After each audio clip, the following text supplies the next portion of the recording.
Je vais tout de suite appeler Christophe Deloire. Christophe est le patron de Reporters sans frontières, une ONG que je crois qu'il n'a pas besoin de vous présenter, mais dont il va partager avec vous certains des projets les plus importants et les plus, j'allais dire, les plus brûlants pour notre profession et notre secteur. Christophe, c'est à toi. Merci beaucoup. Je vais simplement utiliser les mots sans présentation et repartir au fond de ce que vous venez de nous dire. Il y a un autre théoricien américain qui était journaliste, essayiste, Walter Lippmann, qui dans les années 20 du XXe siècle avait dit, il n'avait pas dit exactement la démocratie c'est le journalisme, mais il avait dit que la crise de la démocratie occidentale est une crise du journalisme. Et au fond, ces mots sont tout à fait aussi exacts aujourd'hui. Le bilan, l'analyse, elle a été faite. La question, c'est aujourd'hui comment on reconstruit. Comment on fait en sorte de redonner de l'influence au journalisme et plus largement à l'information fiable, à l'information digne de confiance, à l'information qui a fait l'objet de vérification, qui est conforme à des principes éthiques, dans un cadre d'indépendance, comme disait tout à l'heure Delphine Ernotte, la présidente de France Télévisions. Et malheureusement, les garanties démocratiques qui ont été posées au fil de l'histoire, aujourd'hui, sont assez largement caduques. Il y a 70 ans exactement, était adoptée la Déclaration universelle des droits de l'homme. Dans son article 19, elle pose le principe, le droit à la liberté d'expression et d'opinion. Et la liberté d'opinion, comme disait Hannah Arendt, la philosophe américaine d'origine allemande, la liberté d'opinion, c'est une farce si l'information sur les faits n'est pas garantie et si ce ne sont pas les faits eux-mêmes qui font l'objet du débat. Or, aujourd'hui, dans le nouvel écosystème de l'information, de la même manière que le climat est déréglé, cet écosystème est déréglé, et non seulement l'information fiable n'est plus favorisée, plus promue, mais elle est désavantagée. On est aujourd'hui dans une forme de jungle informationnelle dans laquelle, j'allais dire, naturellement, mécaniquement, il y a un avantage pour les régimes despotiques, pour les dictatures par rapport au modèle démocratique, et un avantage pour l'information fausse, passionnelle, comme tu disais tout à l'heure, par rapport à l'information vérifiée, plus tolérante et plus respectueuse de la réalité. Pourquoi il y a une telle distorsion de concurrence, un tel avantage ? S'agissant des modèles politiques, grâce aux nouvelles technologies, et les nouvelles technologies, évidemment, de manière générale, ont ouvert des champs de la liberté d'expression extrêmement importants et extrêmement positifs. Et le monde de l'information n'était pas avant un monde parfait, ça a toujours été un monde saturé de domination. Mais de fait, les technologies permettent aux dictatures de surveiller leur société plus encore qu'elles n'étaient capables de le faire avant, d'exporter des contenus sous contrôle, des contenus de propagande, sans importer des contenus produits dans des conditions jamais parfaites, mais en tout cas de manière plus satisfaisante. Et puis, comme une étude du MIT l'a récemment prouvé, il y a un véritable avantage à l'information fausse, il y a un potentiel viral 6 fois supérieur pour les informations fausses, les fake news, par rapport aux informations vraies. Les modèles démocratiques peuvent en mourir. Ça n'est pas la seule raison des crises des démocraties, il y en a d'autres, du genre capture oligarchique du pouvoir, influence de l'argent, mais ça, c'est une raison profonde.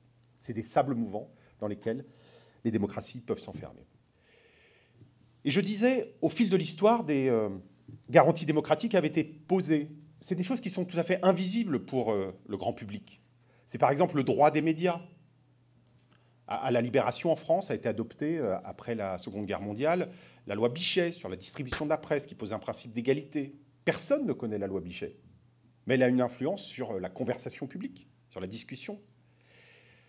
Les conventions signées par les chaînes de télévision qui contiennent des articles sur l'indépendance de l'information, sur l'honnêteté, n'ont sans doute été, dans certains cas, et on peut en avoir des cas récents à l'esprit, qu'imparfaitement mises en œuvre par le Conseil supérieur de l'audiovisuel, mais ces garanties, elles avaient des vertus, elles existaient, Et aujourd'hui, dans un monde de l'information digitalisé, globalisé, elles ne portent plus leurs effets. Pour résumer, parce que ces garanties, elles reposaient sur 5 distinctions qui ont toutes sauté. 1. La distinction entre l'espace public et l'espace privé. La plupart des fausses informations aujourd'hui transitent par des messageries privées. Regardons ce qui s'est passé récemment lors des élections brésiliennes. Par WhatsApp, par des messageries qui échappent à une forme de régulation de l'espace public. 2. La distinction entre les espaces publics nationaux. Avant, chacun était, d'une certaine manière, responsable. Si on tombait dans le champ de l'exception au regard du droit international à la liberté d'expression, on avait à en répondre devant les tribunaux. Aujourd'hui, le droit est inapplicable à des acteurs qui sont à l'autre bout du monde anonymes. 3 distinctions entre les médias. Aujourd'hui, la distinction entre la télévision, la radio, la presse écrite, la conversation, ces distinctions sont en train de s'évaporer peu à peu.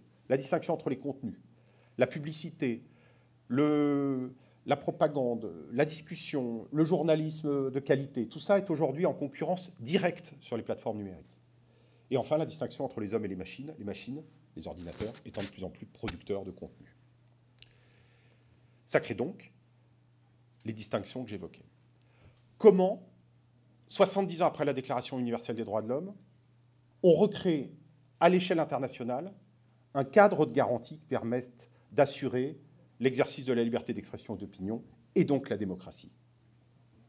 Comment on donne des outils au modèle démocratique, pas au pays en tant que tel, au modèle, pour réentrer dans un rapport de force avec les régimes despotiques. Comment, enfin, on fait en sorte de poser des checks and balances, des équilibres des pouvoirs vis-à-vis des plateformes numériques. Parce qu'au fond, ce qu'on a fait, c'est que nous, en tant que consommateurs, on a tous accepté que l'espace public soit délégué aux plateformes. En fait, on leur a dit, occupez la place du village comme vous voulez, mettez les tables aux chaises comme vous voulez, dites qui peut s'asseoir où, sans poser d'obligation à cette concession. Il s'agit de poser les garanties démocratiques. Et donc, à Reporters sans frontières, récemment, on a pris une initiative, je crois, importante sur la question, qui a consisté d'abord à réfléchir et à édicter une déclaration internationale sur l'information et la démocratie sous cet angle. C'est-à-dire, quelles sont les garanties démocratiques dans l'organisation de cet espace de la communication et de l'information, qui est le lieu de la discussion, qui est le lieu des échanges des idées, des vidéos aussi, entre les êtres humains. Pour édicter cette déclaration, on s'est appuyé sur une commission que nous avons instituée, composée de 25 personnalités, de 18 nationalités, des prix Nobel, Mario Vargas Llosa, de littérature, Joseph Stiglitz et Amartya Sen, américains et indiens, d'économie. J'ai coprésidé la commission avec Shirin Ebadi, prix Nobel de la paix iranienne, des spécialistes des nouvelles technologies, dont certains de Harvard, je pense notamment à Yochai Benkler, qui dirige à Harvard le Berkman Center, des journalistes en proie à des régimes autoritaires en Turquie, aux Philippines, en Russie, des anciens dirigeants d'organisations internationales, des juristes. On a, le 5 novembre, fait connaître cette déclaration. Et en fait, il ne s'agit pas simplement de poser des mots et de faire de vœux pieux. Ce que nous voulons, c'est que vraiment ces principes soient mis en œuvre. Et pour ça, le seul moyen, au fond, c'est de passer par ces démocraties, par ces régimes démocratiques, pour tenter de les imposer. Et donc le 11 novembre, lors du Forum de Paris sur la paix, se sont réunis un certain nombre de chefs d'État et de gouvernement. Il y en avait 7 qui étaient présents, mais 12 au total l'ont signé, de tous les continents, qui se sont engagés à travailler ensemble à la mise en œuvre de ces principes, et notamment vis-à-vis des plateformes. Il y a des personnalités très différentes, le président du Sénégal, Macky Sall, Trudeau, le Premier ministre du Canada, la Première ministre norvégienne, le Premier ministre du Danemark, le président de la République française, Emmanuel Macron, et d'autres, soutenus par la directrice générale de l'UNESCO, le secrétaire général des Nations Unies, Antonio Guterres, et d'autres. Et là, ce que nous souhaitons maintenant, et ce à quoi nous allons travailler, la prochaine réunion, elle est pour moi à 15h sur le sujet, juste après cette conférence, c'est à la mise en place d'une forme de GIEC de l'information, parce qu'une fois que des principes sont énoncés, il faut encore les développer, il faudra trouver des mécanismes de mise en œuvre, et de la même manière qu'il y a un GIEC sur les questions du climat, sur l'information, il faut trouver et mettre en œuvre des solutions internationales qui visent à éviter la prise de contrôle sur l'information, mais à mettre en œuvre ces garanties démocratiques. C'est l'objet de notre initiative. Et puis, lorsqu'on dit qu'il faut ensuite promouvoir l'information fiable.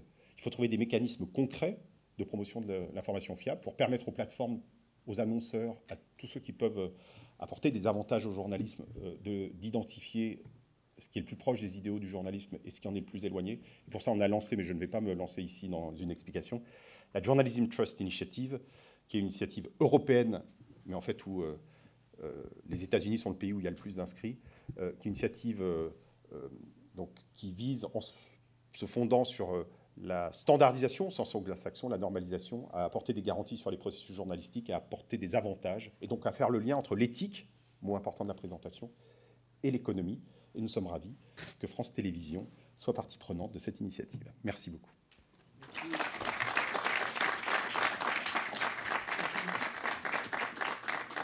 Merci beaucoup, Christophe. Je t'engage à t'asseoir avec moi.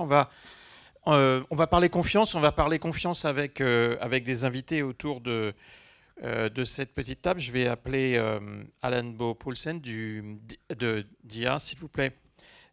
Please come on stage. Il est journaliste à la télévision publique danoise, s'occupe du JT du soir et aujourd'hui il est membre de l'Institut du journalisme constructif dont on va vous parler.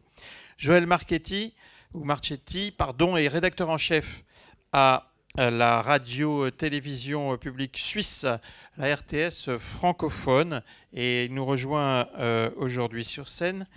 Julie Joly est la directrice de la plus grande école de journalisme en France, le CFJ, que nous accompagnons souvent et dont nous avons souvent les étudiants chez nous. Et puis Guillaume Clossat, qui était jusqu'à il y a quelques mois l'un des dirigeants de l'UER, l'Union de radio-télévision européenne, et qui est aujourd'hui un conseiller spécial du vice-président de la Commission européenne et qui est en charge du numérique.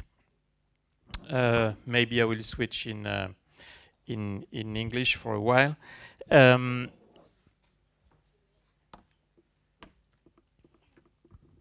Merci. Et I will ask, mais Julie, tu peux répondre en français. Oh, whatever you want. This trust crisis, Julie, and beginning with the youth people, the young people, the students you have, how do you teach them? How do you make them? How do you deliver to them this amazing or a very difficult problem for them or for us all? How do you prepare them for what is happening in our sector today?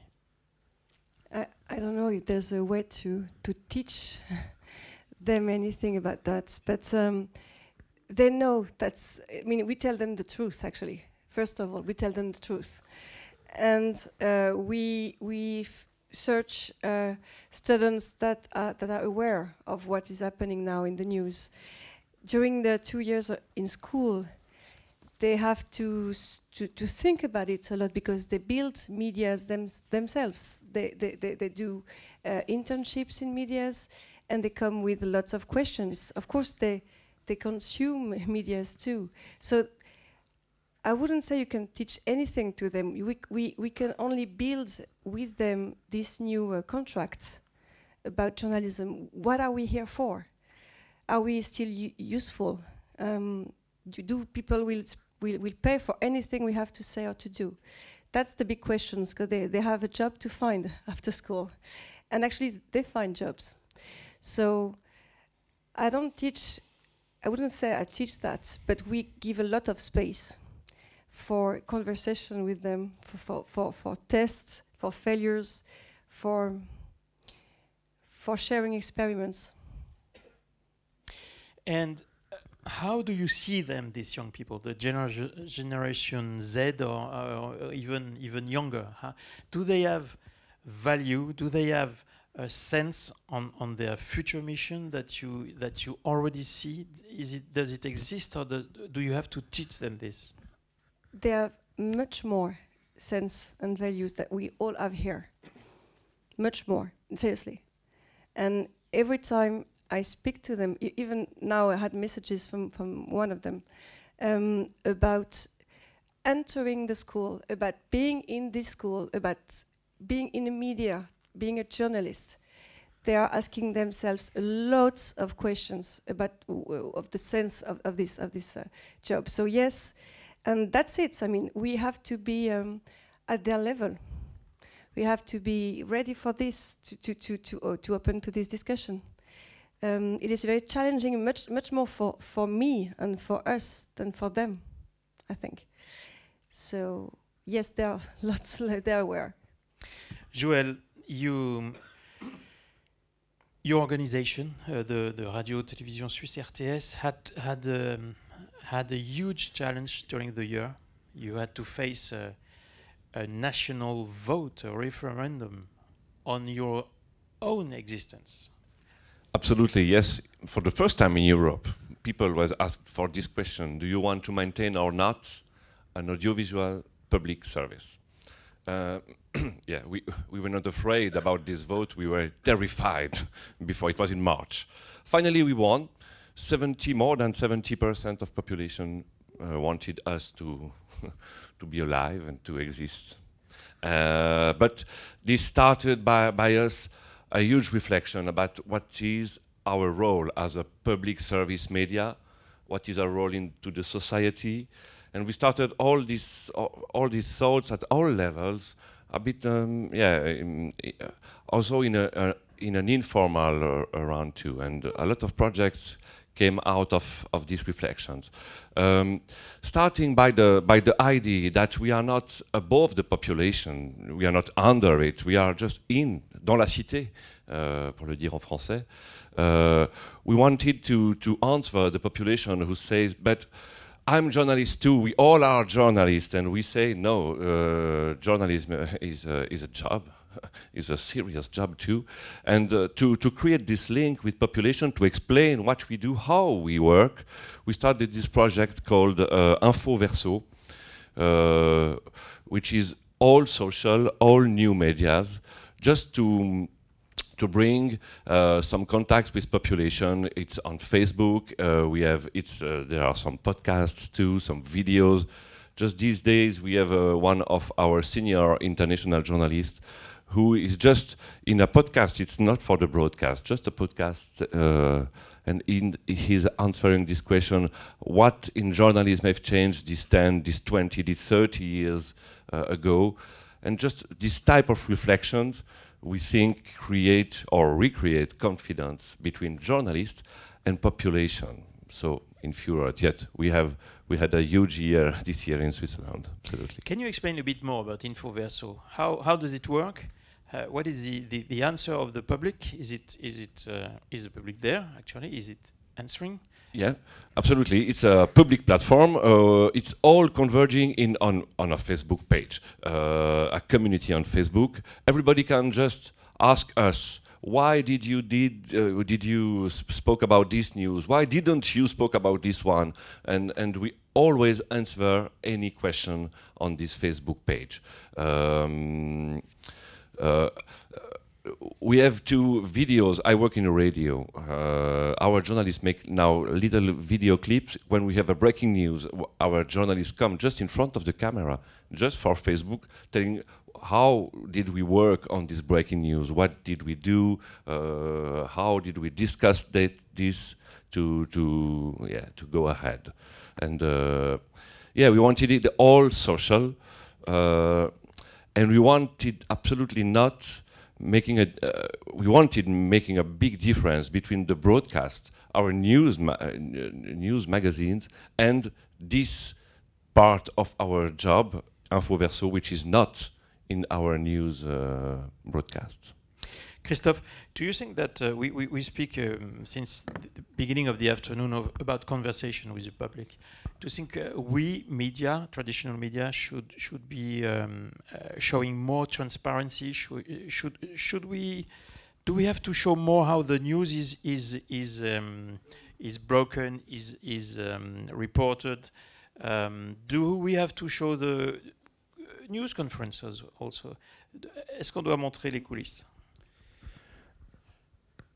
Everything cannot be shown. For instance, the talks we have with our sources it has to remain secret. Otherwise, it will kill journalism or it will just become journalism with official sources. They take risks, and if we want our sources to continue to take risks, we have to protect them, and we have to protect them to our right to keep the secret on our sources. But generally speaking, yes, transparency is a key question, because as Julie said, what is journalism useful for? In fact, journalism today, it's not only to reveal the news, as you said. It's that our societies, and on all aspects of our life, need trusted third parties. That's a financial term, vocabulary, but in fact, that's really what journalism should be. That through methods, compliance with ethics, transparency, independence, what journalists are able to circulate, to spread, can be trusted. And if you want to trust something, it's better to know how it functions. And so that's a key question. That's not the only question, but among all the solutions, of course, that's absolutely key. Alan,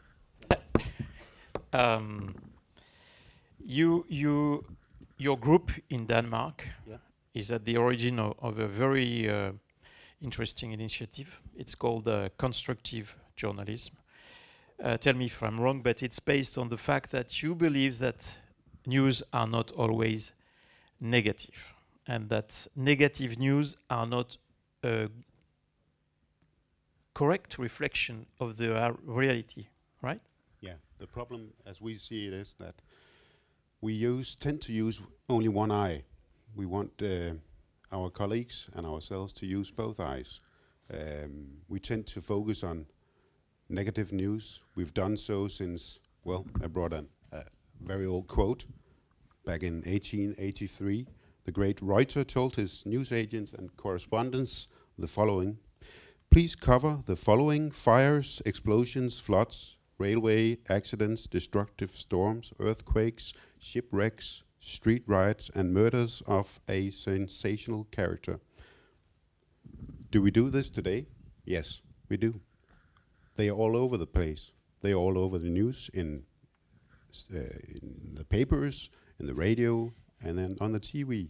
And what we feel is that this creates amongst our viewers and listeners and readers a sort of an apathy. People leave the news, they can't bear to see this, also because this is not, of course, and luckily, not the whole truth. But we know, because the psychologists hundreds of years ago, they knew that fear makes us hear. And fear makes also us sell newspapers. So we just want to try to create constructive journalism as a third leg in doing news or journalism. We do news, of course, breaking news that's about today and what's happening today. We do investigative journalism about what did take place yesterday. And these are, of course, two very, very important journalistic kinds of work. But we need to do constructive journalism as the third leg in this to try to finish the circle of news. So we are trying to start up constructive news where the investigative reporters left. Does it work? It does, because we learn from people that they want this. This is not naive, positive news done by a North Korean government, and nor is it sweet cat videos on the internet. This is something that people long for, and I can surely understand that, because that's also the thing when I look and watch news. I want more constructive news in order to fulfill the picture of the world that we're living in. And DR is working like this? Yeah, we are. We are not labeling it constructive news or solutions journalism. We try to bring it in our newscast. I'm working at the main newscast at 9 o'clock, and we try to bring it in all parts of the newscast. But we don't label it because then it would become some sort of a space within. And how about the journalists? Are they on board on this? Do they agree with this kind of? More and more are. Last year we did, my institute was started last summer, and then we did a global conference in Aarhus, at the University of Aarhus in October, and a lot of investigative reporters were also invited, and they were probably a lot of them sitting like this, because they don't want it, because they feel that it's naive stuff, and they maybe believe that we are going to take something away from them. But this is not the case. Is it called solution journalism as well? Sometime. In America, the phrase would normally be solutions journalism. And honestly, personally, I don't care if it's solutions journalism or constructive journalism, as long as it's talking about the tomorrow. Joël, is it possible to have this kind of news in Switzerland? Sure, it's possible, yeah. But it's a cultural change, right? It's about culture. Culture is probably the hardest thing to change. But what I know for Switzerland, and it's for England too, is that the people want to be updated about the news. They want the breaking news, they want it. But they want it less, that they want be more durability in the information. Often when I speak about news, I just think by myself, but how much time this news is valid? And a lot of news are not valid for a long time. Maybe it's just few minutes. But it's important too. And I don't think it's good to leave one to go to the other side. Julie, do you teach constructive journalism? No. Not yet, maybe. No, because we were speaking about this just earlier, just before the conference. No, because I think there's many ways to do journalism. It's one way. I mean, but actually, when the students work on a subject, some of them will focus on solutions. Some others will focus on problems. Some of them will want to do interviews. What we teach them is how to do this in any time. Okay. But I won't say, for me, journalism has to be, as we said, useful, but it has to reach an audience, okay? So if people need and want solutions, okay, so let's do this for them. But I think other people will need questions, other people will need dramas and narratives. The most important for me is to tell truth and true stories. True stories, if it's very hot news, it's going to be hot news, but it just have to be true. Thank you. Small word from Christophe about this. Yes, I would say that the question is to tell the truth, but also to deal with the whole reality, and as big as possible. And sometimes you can have a bias that you are not conscious about it, and this bias can be a global negative bias. And I think that the example you quoted on the fact that we can say, oh yes, we recognize sometimes our world.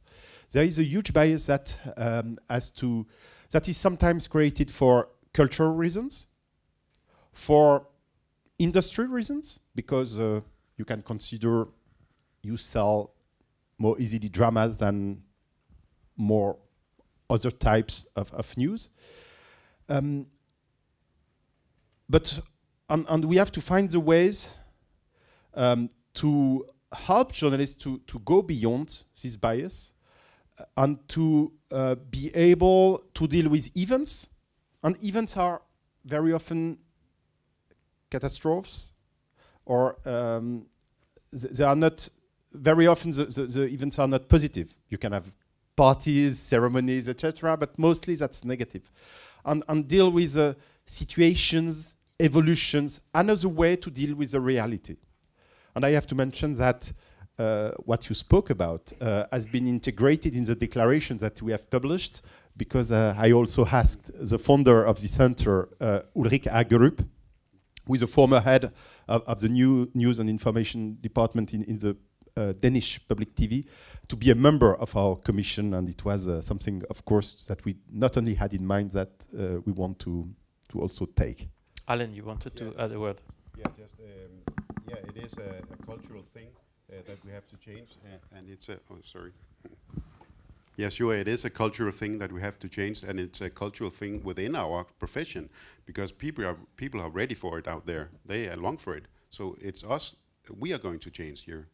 And the latest great example of this is this thing that I know that you also focus on in France, the whole tax evasion thing.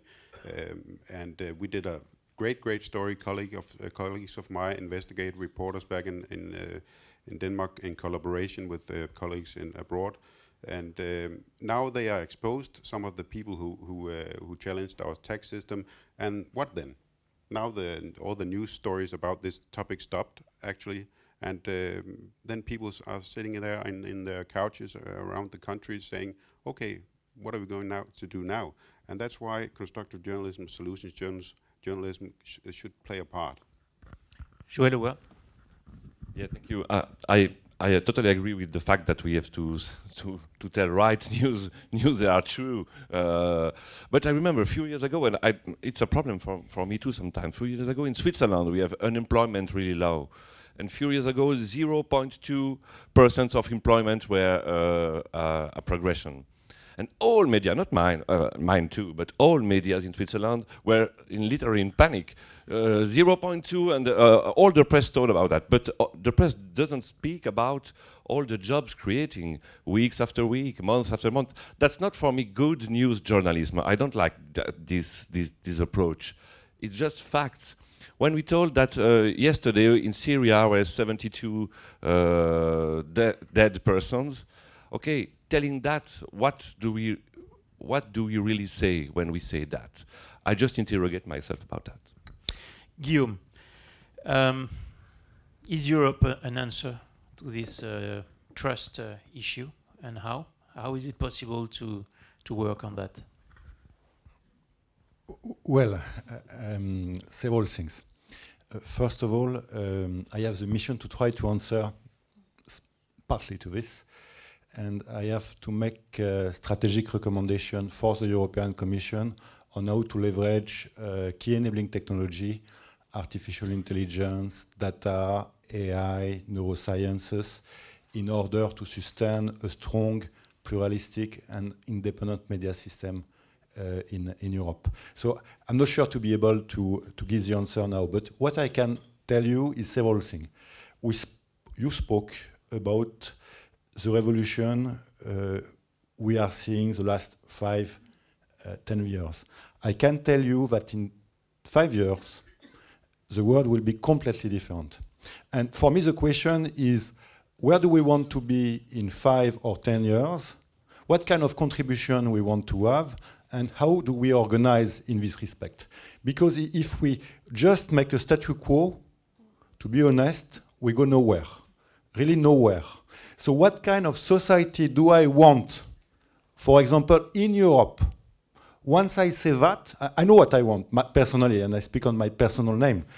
I want to keep the DNA of Europe, which is emancipation, which is capacity to have a critical mindset, which is benchmark, which is creativity, diversity, independence.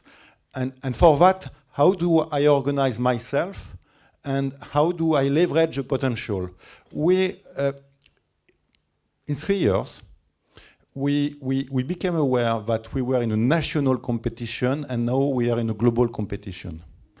We became aware that we believe that our competitor was between newspaper and TV, and this is even the case in Denmark sometime when you discuss with people. But in fact, our competition is between global platforms, which are data, AI, blockchain, neuroscience native, and very old company.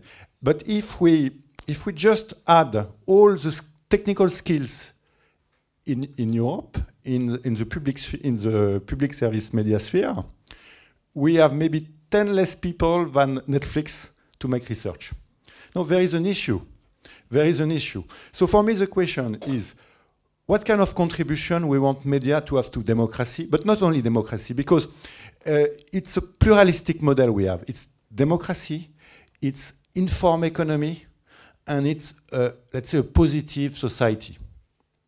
And from that, we build the media ecosystem we want for the future.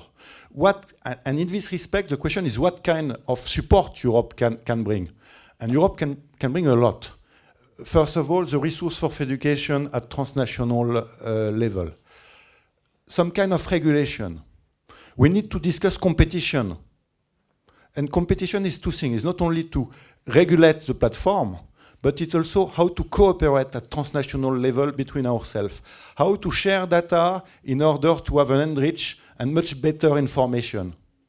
If you take the migration crisis, sorry to say that, but because I did agree with most of what you said. But sometimes I believe the quality of journalism is not the right one. Migration.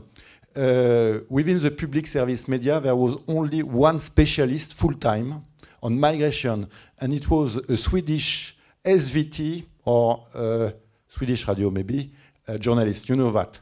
And all the figures used by public service media were different. And nobody was able to compare, to benchmark, which means that the fact and figure, in fact, were not funded. And on many issues, we have that kind of thing. So we need to work much more together, to cooperate, in order to be able to have, I would say, an increased, a better understanding of reality. And we can do it. So regulation, competition, research and development. If you look at the European Research Council, you have a lot of R&D topic on how to fight fake news, how to improve the quality of journalism.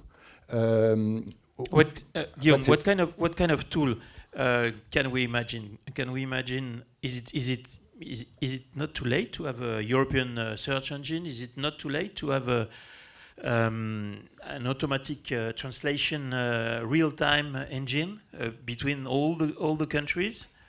I think if we unite all together, we can do it. I think 2 or 3 years ago, we were not ready to do it. And I think we are ready to do it. Because we have vital issues to manage together.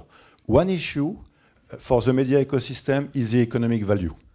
If you consider that all the advertisement value last year was taken by the GAFA, you understand that the newspaper ecosystem is dying, and very quickly.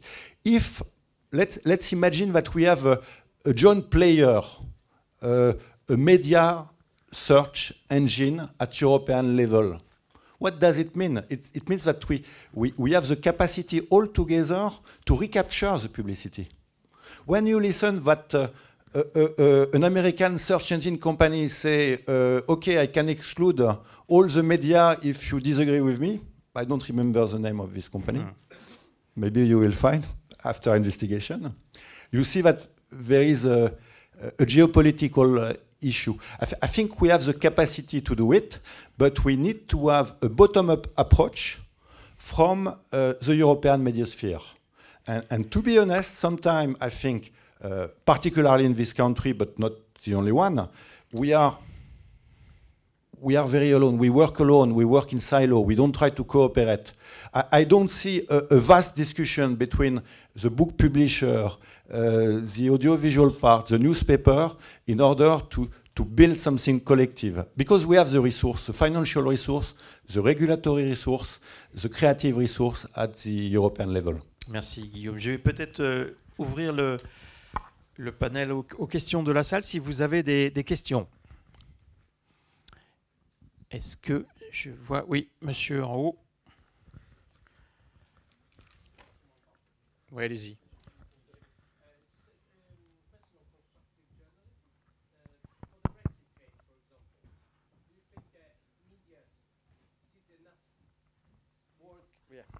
Hi, about Brexit and constructive journalism. Just my question is whether you think the media did enough constructive journalism, let's say, explaining what could happen in the future, because now, for example, after nearly 2 years, we see that the opinion is shifting.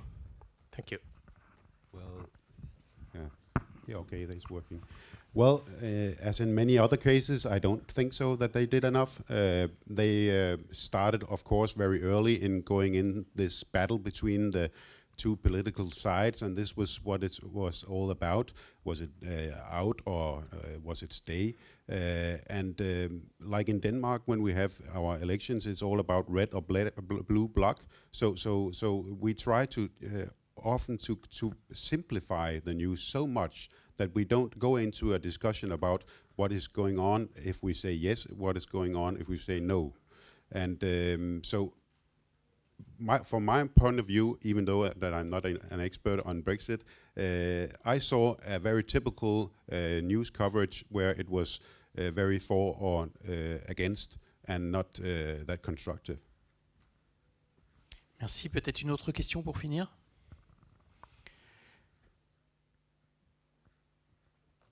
Yes, Jose, a comment. Going back to the regulations, I think I really like the idea of not accepting the status quo and think about maybe European initiatives. It's doable, and so there are two directions that I've been proposing and thinking and writing. One is device neutrality, or platform neutrality, which separates algorithms from the hardware or from the code that makes up the platform. By that, you would create a market of third-party algorithms, that could enable people to use, not if they're using a self-driving car, for example, not to use its own default algorithm, to use another algorithm that would probably save more energy, or they can actually maybe even trust it more. Or Facebook newsfeed would use not the default Facebook newsfeed, it would be using another one. That would also tackle the issue of accountability when it comes to algorithms on many of these things. The second suggestion is public social media that could be used, that could be done in Europe if all the public broadcast companies unite, and they already have different things. They can just share their platforms and maybe come up with APIs and whatever to create a social media platform that could be public. We are working on it. And we can organize regulation on it at European level, which is a free flow of data between public service, and certainly we need to organize something between private service too. Merci infiniment. Thanks a